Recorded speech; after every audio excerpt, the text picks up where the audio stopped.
Hello everyone. তো আজকে যাচ্ছি আমার মেজো ননদের বাড়িতে অনেক দিন পর। তো সবাই মিলে একসাথে যাচ্ছি। তো চলে যাব ট্রেনে। তো আমরা তো স্টেশনে পৌঁছে গেছি। তো তারপরে আমার ননদের বাড়ি হচ্ছে পাঁচবেড়িয়া। এটা অনুষ্ঠান ছিল একটা, আমার শাশুড়ি মা মারা যাওয়ার 45 দিনের দিন ওখানে একটা বৈষ্ণব সেবার আয়োজন করেছিলেন আমার ননদ। তো সেখানে আমাদের নিমন্ত্রণ ছিল। তো আমরা যাচ্ছি।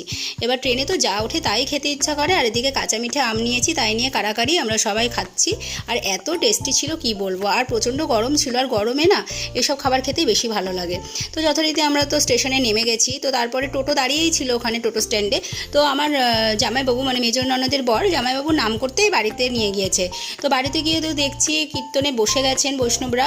তারপরে তো এদিকে প্রচণ্ড খুবই সুন্দর আয়োজন করেছিল আমার শ্বশুর শাশুড়ি মা, ফটো সাজিয়েছিল ওরা খুব সুন্দরভাবে। তো কীর্তন শুরু হয়ে গেছে। এটা হচ্ছে মাইমা। আর এখানে এই যে বয়স্ক এই যে ভদ্রলোক, ইনি যে গান করছে তার সাথে নাচছে, এত সুন্দর আর এত এনার্জি এনার, কি বলবো। আর গানটাও খুব সুন্দর করেছিলেন গানগুলো।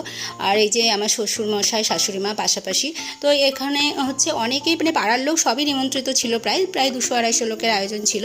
তো সবাই চলে এসছে এক এক করে, আমরাও খেতে বসে গেছি, কারণ আমাদের আবার ট্রেনের টাইম হয়ে যাচ্ছে, আমরা আবার চলে আসবো বাড়িতে। তো তার জন্য আমরাও তাড়াতাড়ি খেতে বসে গেছি। তার সুমি আমাদের খেতে দিচ্ছে। আর এখানে রয়্যাল ফলের গাছ দেখে তো আমি পেরে খাবোই এমন একটা ব্যাপার। তো এখানে লগাটা যা জোগাড় হয়েছে না কি বলবো, এত সুন্দর লগা আপনারা দেখেছেন কোনো দিনও?